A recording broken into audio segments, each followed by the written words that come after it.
Hey, what's up guys? So we're going to be doing a review on this pretty cool fishing rod set. So as you can see, it does come in a pretty nice bag. So you can very easily just throw it in a backpack, in a bag, and you're ready to go. So here in this set, you are going to get 2 rods, 2 reels, and then it comes with this little kit, which has the pliers, and then a variety of different baits and hooks. So I've already set one up, and I'll just put the other one aside. But before I do that, what's super neat is that you are going to get 2 different color rods. So you have this blue one, and then the full black. Now initially this is how they come.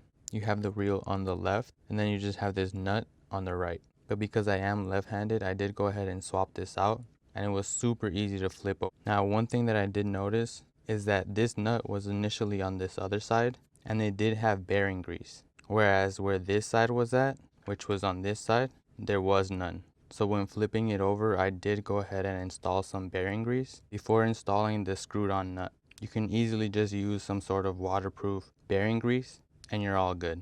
And I mean, overall, I'm honestly super surprised with the quality and the build in this combo.